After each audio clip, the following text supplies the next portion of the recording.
പ്ലാന്റ്സിന് ഞാൻ ചെറിയ ഏജിൽ തന്നെ ഞാൻ ഒത്തിരി ഫ്ലവറിങ് ഉണ്ടാവാനായിട്ടുള്ള ഫെർട്ടിലൈസർ കൊടുത്തിട്ടുണ്ടായിരുന്നു കേട്ടോ. ഹോം മെയ്ഡാണ് കൊടുത്തിട്ടുള്ളത് ഉണ്ടായിരുന്നെങ്കിലും പോലും ആ ഒരു പ്ലാന്റ്സിൻ്റെ ആ ഒരു ഇപ്പോഴത്തെ നില കണ്ടോ ചെറിയ രീതിയിൽ വരുന്നുള്ളൂ.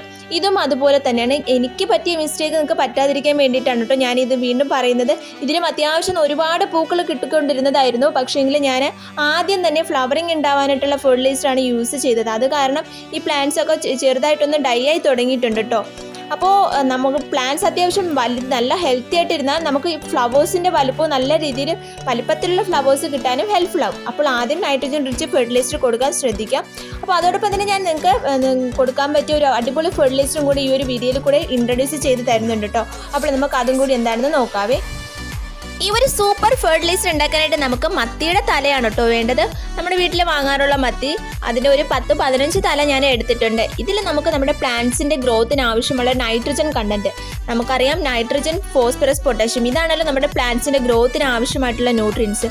അതിൽ നൈട്രജൻ 5%, ഫോസ്ഫറസ് 1%, അതുപോലെ പൊട്ടാഷ്യം 1% അടങ്ങിയിട്ടുണ്ട്. ഇത് നമുക്ക് നന്നായിട്ടൊന്ന് തിളപ്പിക്കണം കേട്ടോ. തിളപ്പിച്ച് അതിൻ്റെ ആ വെള്ളം നമുക്ക് എടുക്കാം. അപ്പോൾ ഞാൻ അപ്പുറത്തെ ഭാഗത്തോട്ട് മത്തി ഇതാ പൊരിക്കാനും വെച്ചിട്ടുണ്ട് കേട്ടോ. അപ്പോൾ ഇത് ഞാൻ നന്നായിട്ട് തിളപ്പിച്ച് ആറിയ ശേഷം എടുത്ത് വെച്ചിട്ടുണ്ട്. ഒരു 250 മില്ലിക്ക് അടുപ്പിച്ച് എനിക്ക് കിട്ടിയിട്ടുണ്ട്. നന്നായി തണുത്ത ശേഷം മാത്രമേ നമുക്ക് ഇത് എടുക്കണം കേട്ടോ.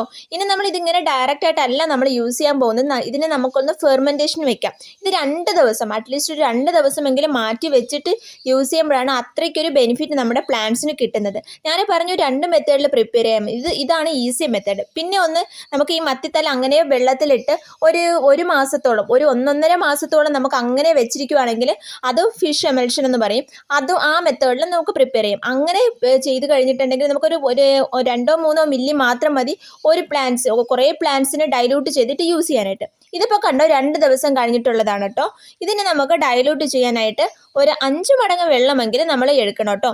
ഒരിക്കലും ഡൈലൂട്ട് ചെയ്യാനായിട്ട് പ്ലാന്റിൽ യൂസ് ചെയ്യരുത്. പ്ലാന്റ്സ് പെട്ടെന്ന് കരിഞ്ഞു പോകട്ടോ. നമ്മുടെ പ്ലാന്റ്സിൻ്റെ റൂട്ടിന് ഇതൊന്നും താങ്ങാൻ പറ്റത്തില്ല. സോ ഒരു 5 ഇരട്ടി വെള്ളമെങ്കിലും നിങ്ങൾ ഇതിന് വേണ്ടിയിട്ട് എടുക്കണം. ഇനി നമുക്ക് ഇതിനെ അങ്ങോട്ട് ഡയറക്റ്റ് ആയിട്ട് യൂസ് ചെയ്യാം. ഇനി ഞാനിതിൽ വേറെ ഒരു സാധനം കൂടി ആഡ് ചെയ്യാണ് കേട്ടോ.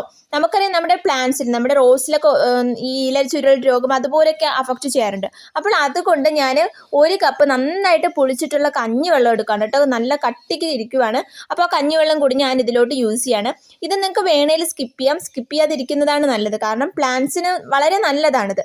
അതിൽ ഫ്ലവേഴ്സ് ഉണ്ടാവാനും അതുപോലെ നല്ല രീതിയിൽ കീടങ്ങളൊക്കെ നശിച്ചു പോകാനും ഈ ഒരു നമ്മുടെ റൈസ് വാട്ടർ ഫെർട്ടിലൈസർ വളരെ നല്ലതാണ് കേട്ടോ. അപ്പോൾ അത് നന്നായിട്ടൊന്ന് മിക്സ് ചെയ്യാം. ഇത് അല്പം സ്മെല്ലുണ്ടാവും കേട്ടോ. കാരണം ഫിഷിൻ്റെതായത് കൊണ്ട് തന്നെ അത്യാവശ്യം നല്ല സ്മെല്ലുണ്ട്. അപ്പോൾ നമുക്ക് പ്ലാന്റ്സിൽ അപ്ലൈ ചെയ്യുന്നത് എങ്ങനെയാണെന്ന് നോക്കാം. ഇത് കണ്ട് ഞാൻ നഴ്സറിയിൽ നിന്ന് മേടിച്ച് വെച്ചതായിരുന്നു കേട്ടോ. അപ്പോൾ അതിൽ പ്രൂൺ ചെയ്യുന്ന സമയത്ത് ഞാൻ ഇതുപോലെ ഓരോ കമ്പൊക്കെ എടുത്ത് വെറുതെ അങ്ങ് അതിൻ്റെ ചുവട്ടിൽ നട്ട് വയ്ക്കാറുണ്ട്. അപ്പോൾ അതിൽ ഒരെണ്ണം എനിക്ക് നന്നായിട്ട് ഒന്ന് കിട്ടിയിട്ടുണ്ട്. ഒന്ന് കണ്ടോ ഒന്ന് ഡ്രൈ ആയി പോയിട്ടുണ്ട്. അപ്പോൾ നമുക്കിനി അതുകൊണ്ട് യൂസ് ചെയ്യില്ല, അതെടുത്ത് മാറ്റി കൊടുക്കാം. അപ്പോൾ നിങ്ങൾ ഇതുപോലെ പ്രൂൺ ചെയ്യുന്ന സമയത്ത് അത്യാവശ്യം നല്ല മുറ്റം കമ്പുണ്ടെങ്കിൽ ഇതുപോലെ ഒന്ന് നട്ട് വെക്കുകയാണെങ്കിൽ നമുക്ക് പുതിയ റോസ് ഉണ്ടാക്കിയെടുക്കാം. അപ്പോൾ ഇത് നമ്മൾ അപ്ലൈ ചെയ്യുന്നതിന് മുന്നായിട്ട് നമ്മുടെ പ്ലാന്റ്സിൻ്റെ ചുറ്റും നമ്മൾ എന്തൊക്കെ വെച്ചിട്ടുണ്ടെങ്കിൽ അതൊക്കെ ഒന്ന് എടുത്ത് മാറ്റി കൊടുക്കാം കേട്ടോ. ഞാൻ ഇതിപ്പോൾ മരപ്പൊടി ഇട്ട് കൊടുത്തിരിക്കുന്ന വേറൊന്നുമല്ല, റോസിന് നല്ല രീതിയിൽ വെള്ളം അബ്സോർവ് ചെയ്ത് വച്ചിരിക്കാൻ വേണ്ടിയിട്ടാണ് ഇങ്ങനത്തെ ഒരു ടെക്നിക്ക് ഞാൻ ചെയ്തിട്ടുള്ളത് കേട്ടോ. അടിയിൽ നമ്മുടെ സോയിൽ മിക്സ് തന്നെയാണ്, നമ്മുടെ പോട്ടി മിക്സ് കറക്റ്റായിട്ട് ചെയ്തിട്ടുള്ളത് തന്നെയാണ്. അതിൻ്റെ പുറത്താണ് ഇത് വെച്ചിട്ട് കൊടുത്തിട്ടുള്ളത് കേട്ടോ.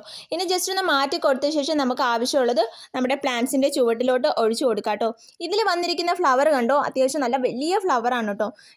ഇതുപോലെ ഫ്ലവർ കിട്ടണമെങ്കിൽ നമുക്കിത് കൊടുത്താൽ മാത്രം മതിയാവും. അതുപോലെ തന്നെ അതിൻ്റെ തൊട്ടടുത്ത് തന്നെ അടുത്തൊരു പൂമൊട്ടും കൂടി നിൽപ്പുണ്ട്. അപ്പോൾ ഇത് നല്ല രീതിയിൽ വളർന്നു വരാനായിട്ട് നമുക്ക് ഇതുപോലത്തെ ഫെർട്ടിലൈസർ കൊടുക്കുന്നത് വളരെ നല്ലതാണ്.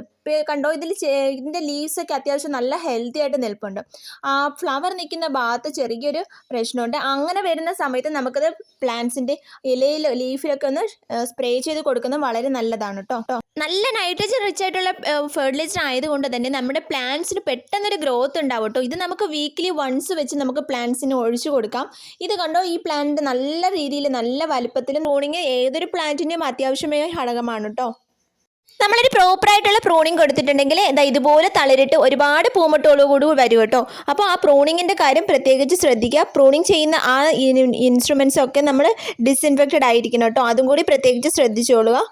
അപ്പോൾ ഇന്നത്തെ വീഡിയോയിലൂടെ നമ്മൾ ബിഗിനേഴ്സിന് ആവശ്യമായിട്ടുള്ള എല്ലാ ഇൻസ്ട്രക്ഷനും ഞാൻ കറക്റ്റായിട്ട് തന്നു എന്ന് തന്നെ വിശ്വസിക്കുന്നു. എന്തെങ്കിലും ഡൗട്ട് ഉണ്ടെങ്കിൽ നിങ്ങൾക്ക് കമൻറ്റ് ബോക്സിലൂടെ എന്ത് സജസ്റ്റ് ചെയ്യുക കേട്ടോ. അതുപോലെ തന്നെ നിങ്ങൾക്ക് വീഡിയോ ഇഷ്ടമായ ലൈക്ക് ചെയ്യുക. അതുപോലെ തന്നെ ഫ്രണ്ട്സിലോട്ടൊക്കെ ഒന്ന് ഷെയർ ചെയ്തിൻ്റെ ചാനൽ ഒന്ന് സബ്സ്ക്രൈബ് ചെയ്യാൻ മറക്കല്ലേ. അപ്പോൾ അടുത്തൊരു അടിപൊളി യൂസ്ഫുൾ ആയിട്ടുള്ള വീഡിയോ കാണുന്നവർ എല്ലാവർക്കും bye. Thanks for watching. By.